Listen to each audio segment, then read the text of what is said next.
Bana ya Gemena, Goma, Kananga, Kindu, Kinshasa, Kisangani, Lubumbashi, Mbandaka, pe Bujimai, CAA apesi bino occasion ya kitoko pe malamu ya kosala ba faire ya kokoma bamvandu po Boeing 767 ezali bongo une occasion pour na bino ya kotombola bongo chiffre d'affaires na bino na o etali bongo ba fret. Avion na biso ya mwana eye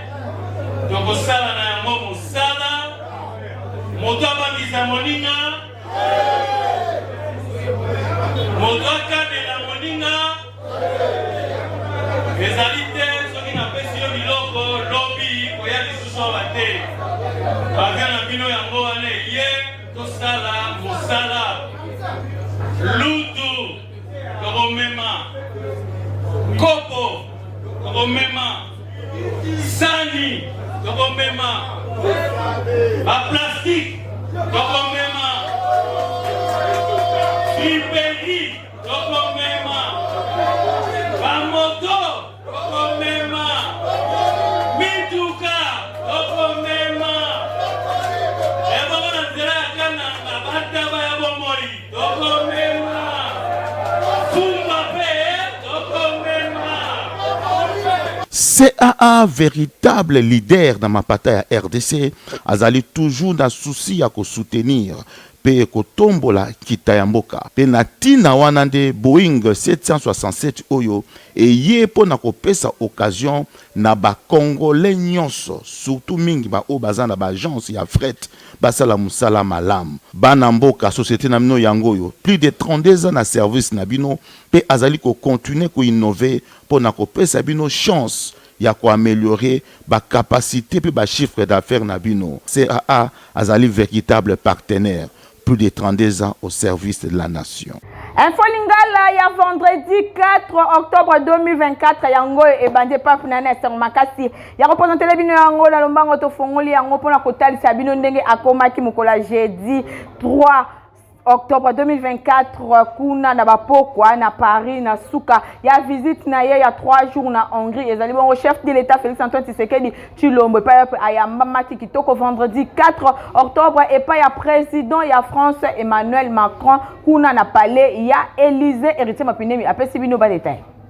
Akomaki jeudi na pokwa na Paris na suka ya visite de taille à 3 jours na mboka Hongrie, président de la République Félix Antoine Tshisekedi Tshilombo abetaki masolo na tongo ya vendredi 4 octobre 2024 na palais de l'Élysée et longona moninga na ya France Emmanuel Macron ba chef d'état nyonso mibale ba abordaki ba sujet ya intérêt commun ba profitaki na occasion po na kosala ba pointe na suivi ya ba dossier oyo ezalaki évoqué bango nyonso na bokutani na bango euti koleka na avril 2024 na France ba président Tshisekedi pe Macron bango ba abordaki lisusu situation sécuritaire pe humanitaire na est ya République démocratique du Congo suite na agression oyo Rwanda azali kosala République démocratique du Congo na nzela ya ba M23 balobelaki évolution ya processus ya Luanda oyo esengeli et rétablir dialogue entre Kinshasa na Kigali. Ba deux présidents bango bakomona na lisusu na après-midi na tango ya cérémonie d'ouverture ya 19e sommet ya francophonie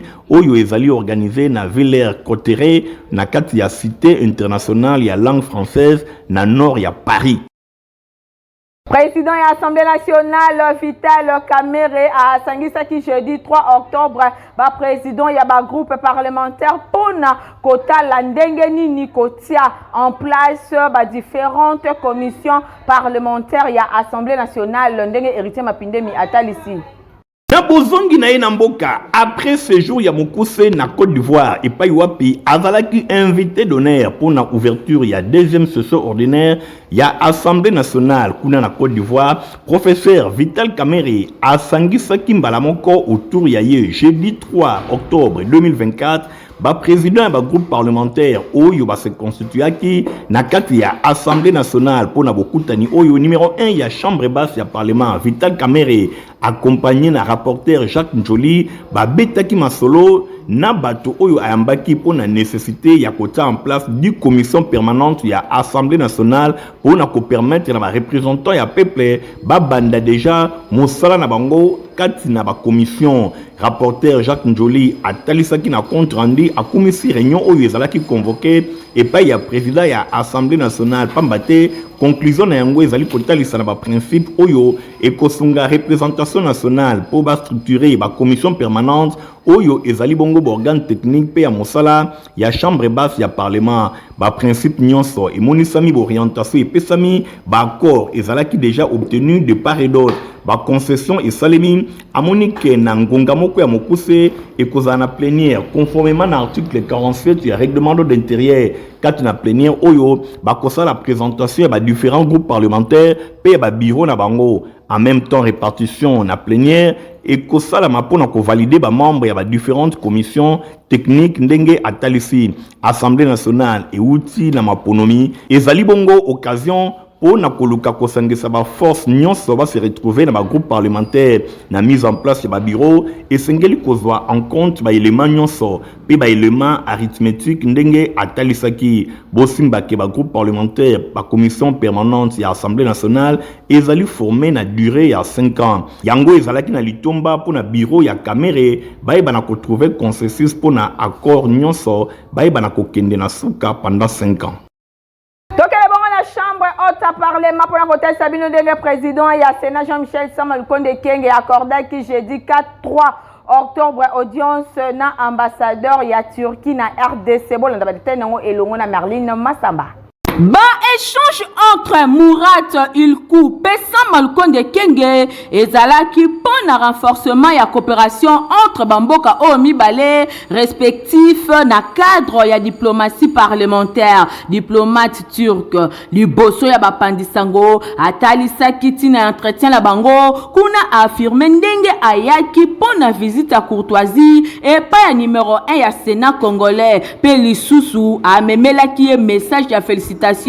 paye encouragement ya président ya grande assemblée nationale turque oyo azali bongo homologue congolais boye bake journée ezalaki très chargé pour na président ya Sénat et pas wapi après masolo na bango ayebaki solo koyamba sénateur Jean Bamanisa Saïli oyo ayaki ko présenter ye ba recommandation ya 8e édition ya salon ya développement ya ba ville dénommée Expo Béton oyo ezalaki organisé du 9 au 12 septembre na Kinshasa pe du 14 au 20 septembre na Congo central autour ya thème révolution urbaine des solutions durables du corridor ouest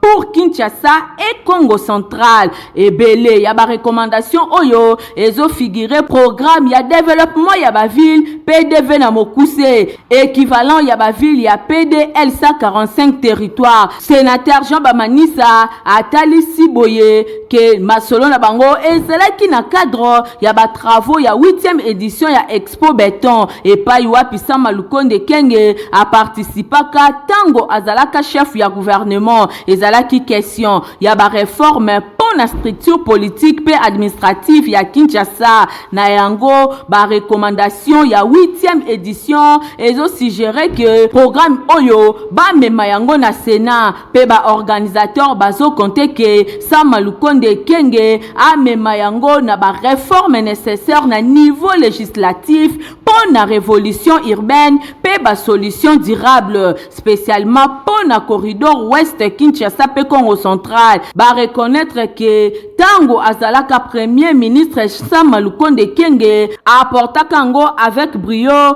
PDL 145 territoire pe bazo souhaiter que ba des programmes oyo ezala vraiment parallèle. Gouvernement soumis a frappé fort la lutte contre Vichère de Mokolo ya mercredi 2 octobre 2024 vice-premier ministre pe ministre ya économie nationale a signé arrêté pour na kokitisa ba prix ya ba produits pétroliers na mboka na biso bola na tete nango elongo na héritier Mapindemi pe Nathalie Kela Kapenda. Gouvernement souminois a frappé fort pour la lutter contre vie chère dans la République démocratique du Congo. Mercredi 2 octobre 2024, arrêté Ezalaki signé et pas y a vice-premier ministre et ministre de l'économie nationale. Bakiti si ba prix ya ba produits pétroliers na RDC pour la première fois depuis tango molayi ba congolais ba koki ko respirer na ndenge ya malamu na zone ouest pe nord litre ya essence oyo eleki na 3340 francs congolais et comme na 2990 francs congolais paye à gasoil ezalaki na 3435 et commune à 2979 francs congolais. Réduction ezali bongo ya 13%. Na zone est litre essence ezali ko se négocier désormais na 3776 francs congolais gasoil 3762 francs congolais. Pe na zone sud litre essence et commis na 3856 francs congolais. Pe 3923 francs congolais pour na gasoil. Boye révision oyo etalisi ezali kaka simple coup ya pousse kasi ezali stratégie moko réfléchi. Gouvernement sominois azali kotalisa volonté na ye ya kobatela équilibre ya système ya approvisionnement ya mboka na kolejaka fardeau budgétaire pe koleka kopesa misolo na bato oyo batekaka carburant nyonso wana ekopese na trésor public. Ba recommandation ya comité ya suivi ya ba prix ya ba produits pétroliers bango nyonso bazalaki prise en compte ndenge bazali ko témoigner de marche oyo ezali de marche moko concerté pe responsable. Initiative oyo ezali na cadre ya ba réforme oyo emonani na secteur ya distribution ya ba produits pétroliers. Gouvernement akosuka wana te vent ya sika ekobeta lisusu na économie nationale. Ministère ya économie nationale azali ko annoncer déjà baisse kala mingi te ya ba produits oyo ezali bongo consommer na ndenge ya ebele. Ba mesure oyo ezali suite na décret ezalaki signé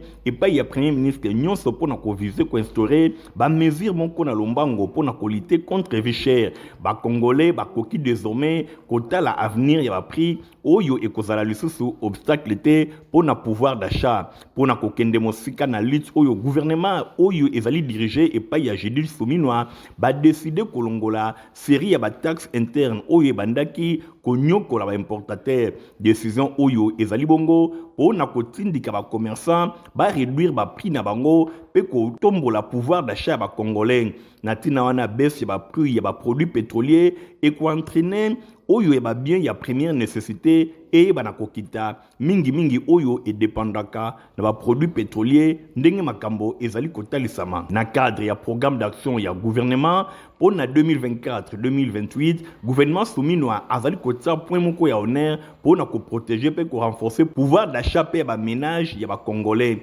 baisse ya ba prix oyo ezali bongo na stratégie moko ya makasi liboso ya ba choc exogène multiforme ndenge ya ba prix oyo importation pe koluka ndenge nini ko valoriser likambo etali taux d'échange na République démocratique du Congo. Gouvernement sominois azali ko se positionner lokola acteur moko clé na lutte pour na meilleur pouvoir d'achat. Grâce na ma décision courageuse et réfléchie, bazali ko zongisa espoir et pas ya population engagement ya gouvernement pour na ko réduire ba prix ezali bongo ko luka ko soutenir ba congolais na quotidien na bango ezali message moko clair ko lutter contre vie chère et ko faciliter makambo ebele ba réforme oyo nyonso ezali kotalisa bonne gouvernance oyo ezali placé na ndenge ya malamu.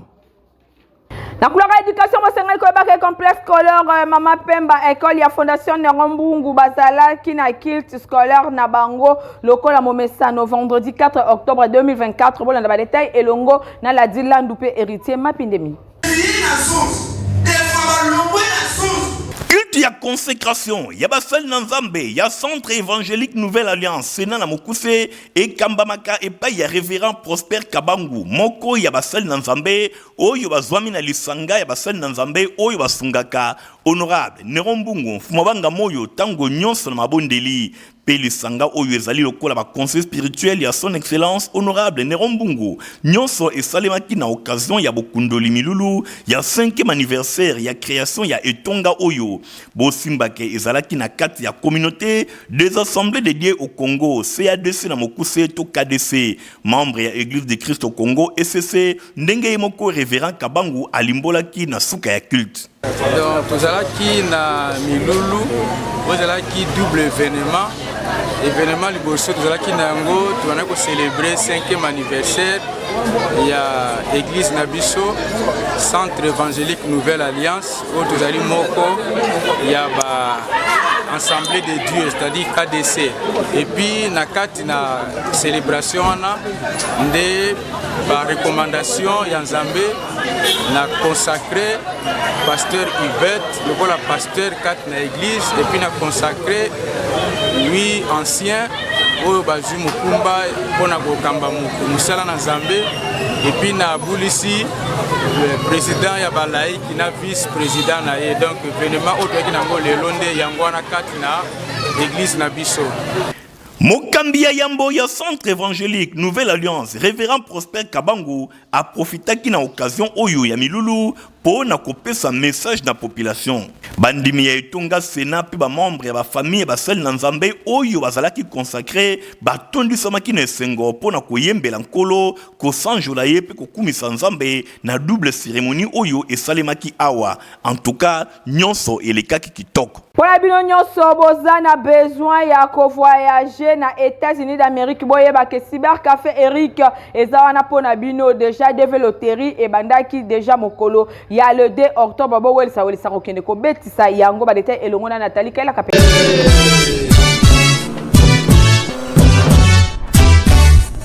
Tolobaki boyi bonga ekoki kasi sikoyo makambo nde ebandi sikoyo makambo ebandi yango malobo suki yango ya koloba yango date déjà connu développé ils ont bandé le 2 octobre et aussi le 5 novembre. Alors tu es déjà dans le matériel de besoin mon andi ba fungula bo mon matériel la sika on va ngati donc mon conseil développé ayi le net ozolo bana ba presse ozolo la kisa OK ba ikolo yo ba période yo et dans la période oyo ba li gablo et komara ba agence de voyage ba restaurant et comme ma agence de voyage. Au moment où on a des comédiens, on a des gablos dans bango, on a des développés. Et on a des sabans à Kinshasa. Le matériel, on a des qualité à dernière cri. Tout ce qu'on a développé, on a des agence de travel au suite, fan de sa famille. On a des sous comme Nangadi. Au bout d'un moment, on a un an. On a un visa. On a un ordinateur, il y a dernière prix. On a un na minute au mon agence mon côté au mon cyber café mon côté ba tu bazo zo ba visa ba okini ça na ba agence de travel alors bo sala mayele bo ke ba bali gablo ezo ko ngona mikolo ko koma ba agence de voyage et ko koma ba beta développer mais ke ba to nyoso ba gagner qui hier ba yaki pendant na pété ba prise en charge est comme très difficile États-Unis comme une complication grave. Donc ceux qui osent la prise en charge de Moutaouyambaote, va couper ça au visa de Baupimela. Il y a un petit batunio. Oh, au bêta libanda. C'est un problème dans la vie. So, au bêta libanda, nous avons prise en charge.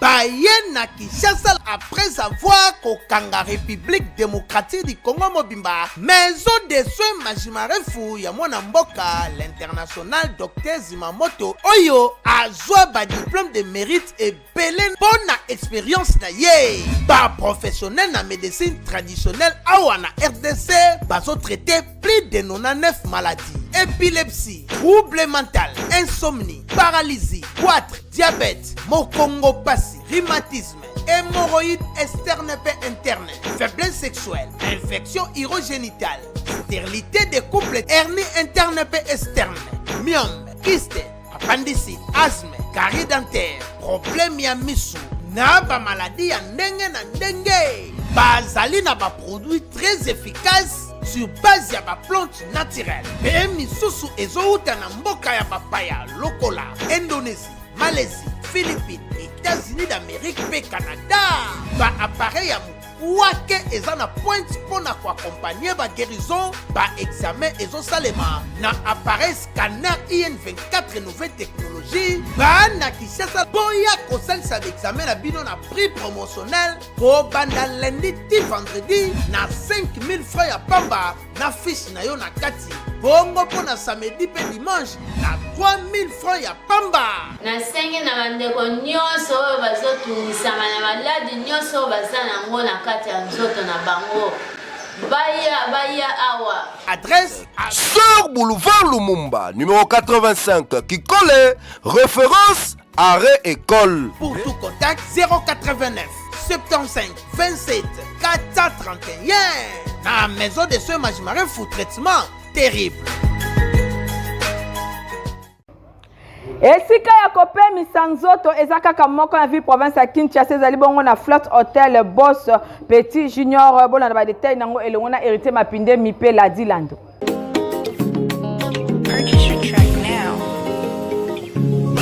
Ville ya Kinshasa, capitale ya République démocratique du Congo, boyoka ya sika eye ovandi na mboka mopaya outi na ba province ya RDC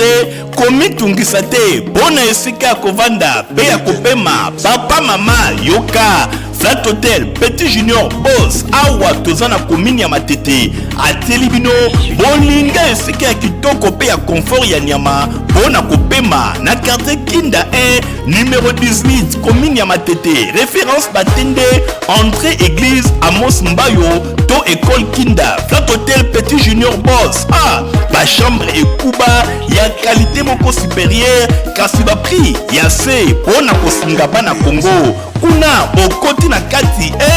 okamwe ba congélateur climatisation elenda molunge ezate bangungi bye bye téléviseur en place bongo connexion wifi pas de souci kuna 24 heures sur 24 heures ozali ko naviguer na ndenge olingi bongo ba douche ba condition hygiénique ya kosamba ezate bino moko bozali komona ba motopompe ezali ko matisa mai tilikolo awa okosimba so ata mokete likambo etali mai kangami solala bongo likambo etali courant groupe électrogène industriel ya monene pe ya qualité supérieure ezali kopesa courant na tango nyonso okolemba te okosanuye te. Flat Hotel Petit Junior Boss ateli bino mobange na salle oyo bino bolinga ba fête ba réunion ba conférence pe biloko mosusu bokosangana awa neti kaka bozana mikili ya poto terrasse ezawana pona kopema kitoko ndeko yoka bien. Flat Hotel Petit Junior Boss ateli bino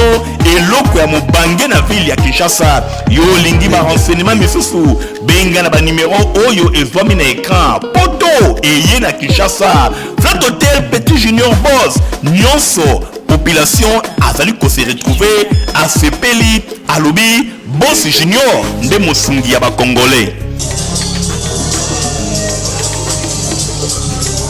Potifa pesa potopoto ya qualité qui peut acheter aux ala mukolo bino nyonso tu bosengeli komela yango Stéphane Skande Nathalie Kela Kapenda. Merci. Ya buinde bana nyonso baza kuringa. À la prochaine.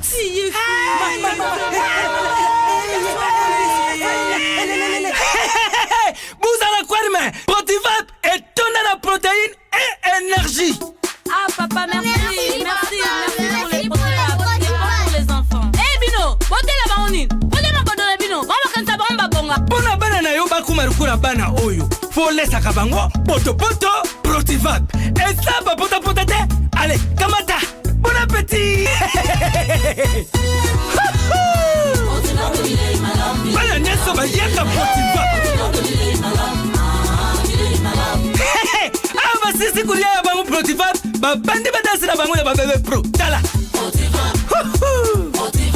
bari yango chata kitoko ntoto makasi tukana mbimbi oyo tukana mbimbi makusa Protivap poto kitoko pona ba bébé pro pona koyeba ndenge nini journée ya samedi 5 octobre ekozala bolanda prévision météorologique oyo Metelsat a saleli bino.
tozala ba communiqué nécrologique moko awa bolanda ba lecture nango.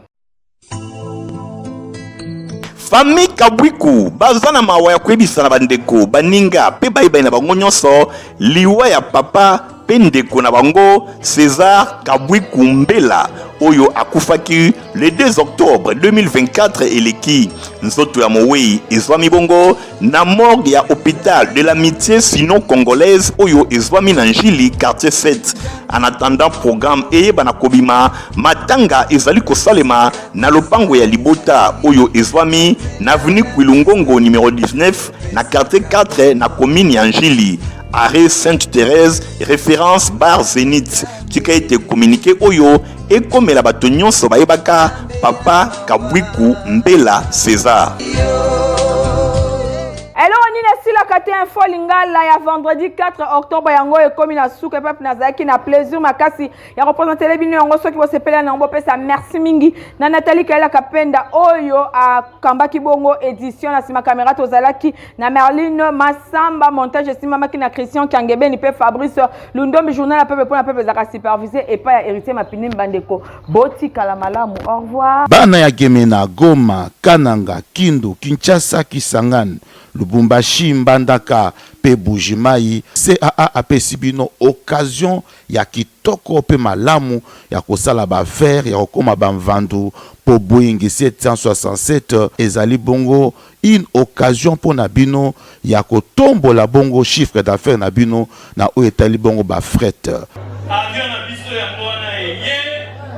tokosala na yango mosala moto abangisa moninga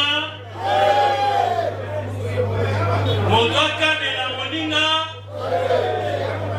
ezali te soki napesi yo biloko lobi koya lisusu awa te avion na bino yango wana eye tosala mosala lutu tokomema kopo tokomema sani tokomema baplastike tokomema Liberi, tokomema bamoto, tokomema mituka, tokomema ebona nzela ya kananga bataba ya bomoi, tokomema fumba pe, tokomema. CAA véritable leader dans ma pataya RDC azali toujours dans souci ya ko soutenir pe kotombola kitayamboka pe na tina wana nde Boeing 767 oyo eye po na kopesa occasion na ba congolais nyonso surtout mingi ba o bazana ba agence ya fret basala musala malam bana mboka société na bino yango yo plus de 32 ans na service na bino pe azali ko continuer ko innover po na kopesa bino chance ya ko améliorer ba capacité pe ba chiffre d'affaires na bino. CAA azali véritable partenaire plus de 32 ans au service de la nation.